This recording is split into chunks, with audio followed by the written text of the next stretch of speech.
Oi, pessoal.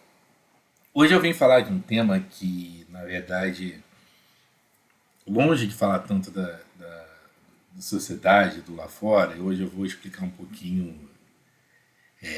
É uma questão realmente que tem a ver, que eu acho importante entender, mas fala um pouco também de algumas mudanças que eu fiz recentemente para o meu canal.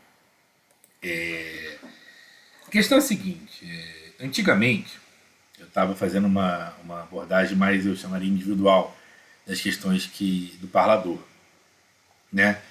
A gente tinha uma questão que eu pegava muito mais a partir de questões internas, de espiritualidade e tal, como é que a gente pode elaborar valores como liberdade e criatividade, que são meus principais valores e tudo mais.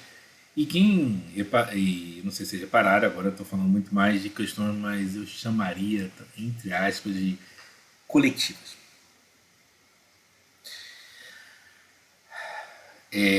Como economia, história, questões mais sociológicas, econômicas principalmente, porque minha área é economia, né? E na verdade eu queria hoje falar um pouquinho da relação entre essas duas coisas e até explicar mais ou menos como é que uma coisa se liga à outra para poder criar esse elo. A questão é a seguinte: quando você trabalha no plano individual, você nota que existe. A gente tem aquele desejo que eu falei nos primeiros vídeos de exprimir um lado nosso na realidade, nos realizarmos. Realização pessoal, todo mundo fala, mas o meu conceito é muito mais estrito e até etimológico, na verdade. Né? Realização real, é o res, coisas. É esse mundo real aqui das coisas, mundo fenomênico, sensório, tem um monte de nome bonitinho para isso. E o que eu chamo de realização pessoal? Existe um lado interno nosso que quer se manifestar no mundo. Né? E isso faz a gente ter um monte de desejos para nossa vida, a gente cria planejamento de vida, a gente começa a querer realizar um monte de coisa e tudo mais. Dentro dessa questão, né, que é mais individual, a gente percebe que era um ponto até que eu queria chegar e basicamente eu resolvi tratar basicamente só ele, que eu acho mais interessante, tem muito pouco material por aí, né, e pessoas falando essa questão, que é a questão coletiva. Né? Boa parte das abordagens que se tem por aí, até que espiritualistas, terapeutas espiritualistas, deles até coaches, psicólogos, uma galera imensa. Mas faz uma abordagem muito individual, como você cria seus planos pessoais e traços e dê um jeito de fazer. Mesmo palavras como empreendedorismo, sobre as quais eu ainda pretendo falar, é muito coisa pessoal. Eu tenho um sonho de abrir uma loja tal, um negócio tal, e como é que você faz? A abordagem é muito individual. E tem questões de sociedade que são de escala muito maior e não são tratadas. Tá? Bom, a gente vive numa sociedade que ela é regida por uma série de regras, normas, procedimentos, padrões, hábitos e uma série de coisas chamadas de instituições. Tá? Instituição é aquilo que é instituído e tem a ver com essas regras, esses formatos, essa questão, talvez até formal. Embora pode não ser exatamente formalista, né? No sentido até de explícito, podem ter formas implícitas, mas não vai entrar em todo o detalhe da palavra instituição, mas só para se pegar a ideia. Até porque ela é muito frequentemente confundida com a palavra organização. Na verdade, eu falo instituição no sentido de institution mesmo, né? Como é em inglês. Em português, a gente às vezes chama alguma organização de instituição. Então tem uma certa confusão também nos termos. Assim. Quando a gente traduz, o pessoal fala instituição, mas instituição, quando é usado, por exemplo, na economia institucional, que eu aprendi muito, e no qual eu baseio em muitas coisas, é uma das linhas, não é a única, mas tem muitas, é uma das linhas no qual eu baseio. Ele fala do institution, nesse sentido. Tá? Mas também tem muitas organizações, porque coordenação é mais coordenação, né? Quer dizer, é organização de esforço. Assim, você vai num lugar, você tem uma empresa. Todo mundo vai lá, cada um faz o seu trabalho, tem uma coordenação e tudo mais. Claro que depende de certas instituições, assim, de regras, procedimentos e tal, mas são conceitos diferentes.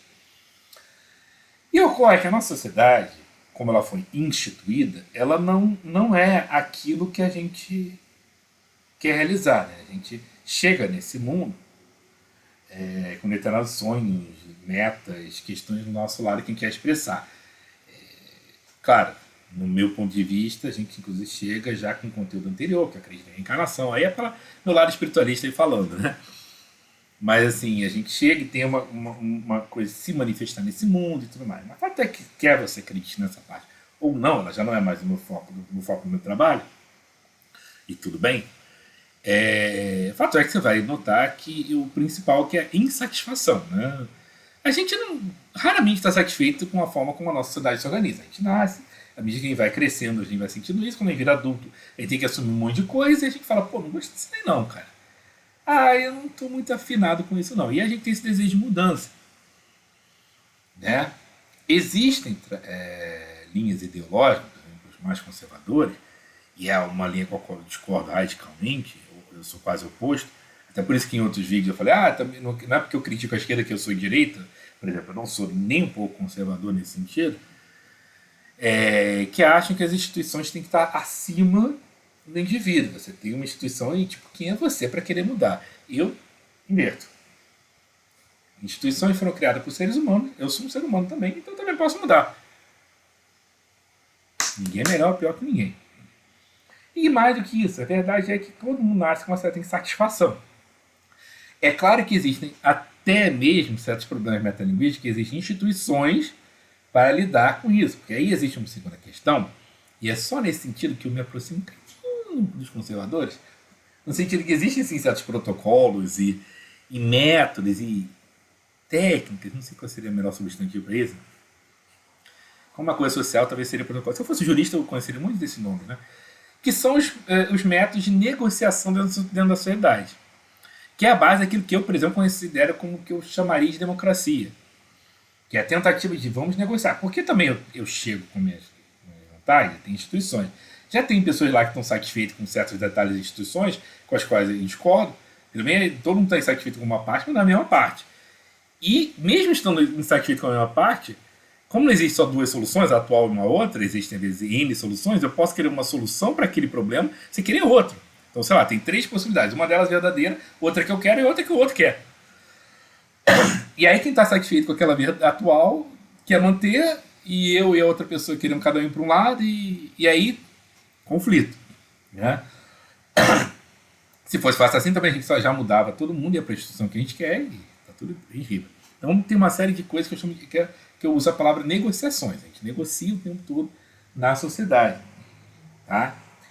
E assim, a questão quando a gente fala dessa questão de democracia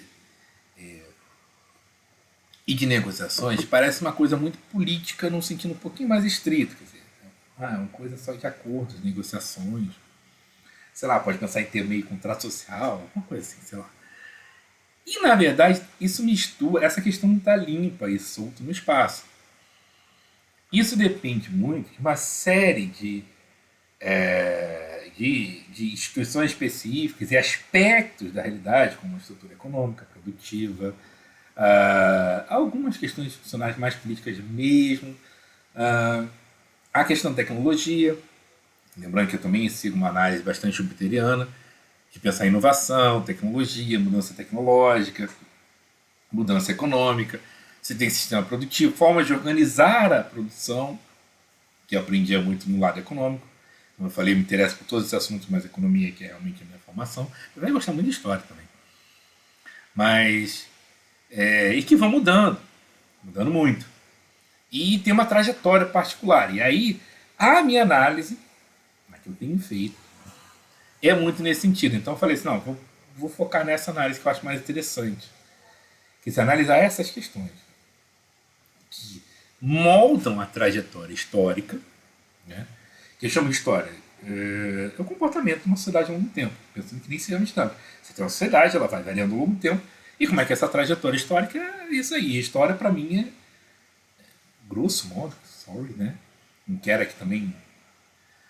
Claro que definição de história para um historiador tem sempre muita sutileza, mas a questão aqui para mim essa, como é que a gente vai avaliar a trajetória de uma sociedade, como é que ela vai mudando ao longo do tempo.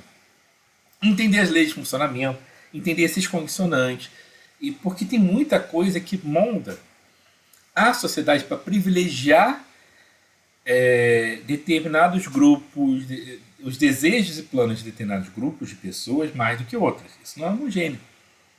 Não, não é homogêneo. Né? A sociedade ela não dá as mesmas chances de realização a todo mundo e isso depende sim muito desses fatores. Então eu olhei e falei, não, realmente eu quero entender assim, vamos estudar as leis de funcionamento disso para que cada um possa ter essa questão interna. E muitas das questões são sim controladas por pequenos grupos na atual sociedade, são controladas de forma muito centralizada e a gente está no momento, inclusive na história, em que existe uma demanda imensa por grupos que foram apartados desse processo de tomarem posse dessas questões de tecnologia, de estrutura econômica, estrutura produtiva, do questão do desenvolvimento.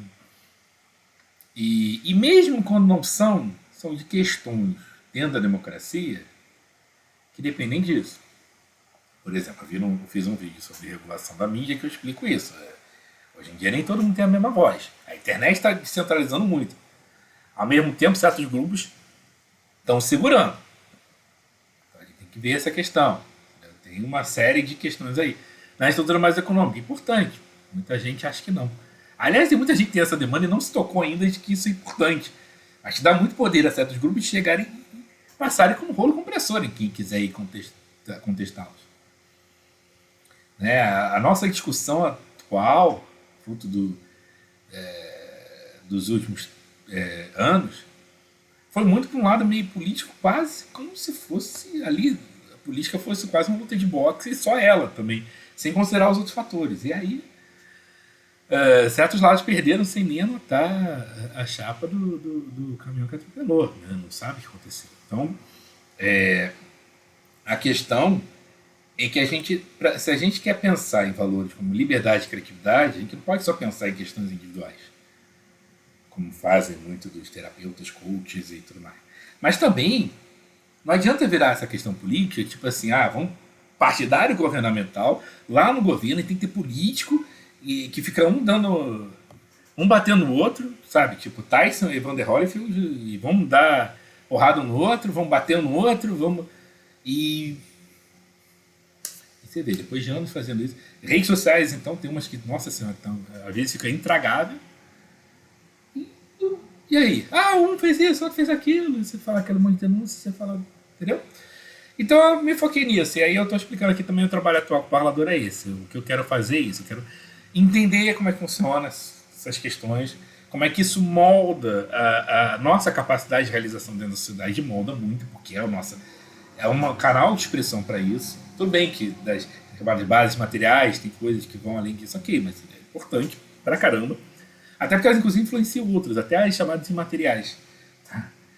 Né? Não adianta nada, por exemplo, você fazer coisas lindas aqui se de repente você bota um vídeo no YouTube e você é bloqueado. E o que é o YouTube? Uma empresa. Você está na base empresarial e produtiva da sociedade. Né? Aí fala, não, é questão mas ele tem um poder sobre o que a gente bota. E aí a gente tem que analisar isso. Então a gente tem sempre que ter essa visão. Né? E é isso que eu estou analisando aqui. Como é que é isso e ter uma perspectiva histórica para a gente enxergar todas as sutilezas que às vezes só uma coisa de longo prazo transparece para fugir das particularidades de cada momento para a gente conseguir entender como é que são as leis que formam esse tipo de coisa. Tá? E esse é o meu trabalho aqui no Parlador. Eu vou estudar esse funcionamento da sociedade, estudar como é que elas funcionam, estudar como é que a gente se expressa e se realiza, né? Lembrando meus dois valores, liberdade e criatividade, como é que a gente se expressa através desses meios e quais são os funcionamentos dela e como é que a gente pode, inclusive, se possível, caminhar para uma sociedade melhor nesse sentido, mais eficiente ou eficaz, não sei qual seria a palavra, mas por aí, entendeu? Inclusive caminhar uma sociedade que nos permita manifestar mais aquilo que nos realiza, né? Mas agora com uma abordagem mais coletiva, que não está tão na moda assim, mas então é por isso que eu estou pegando Porque de resto, também, essa visão mais individual, aí você tem um monte de gente. Né? Você entra no Instagram, tem uns 30, 40, 50 pessoas fácil. Tá bom? Eu quero fazer assim, um trabalho um pouquinho diferente, tá bom? Gente, é isso então e até o próximo vídeo.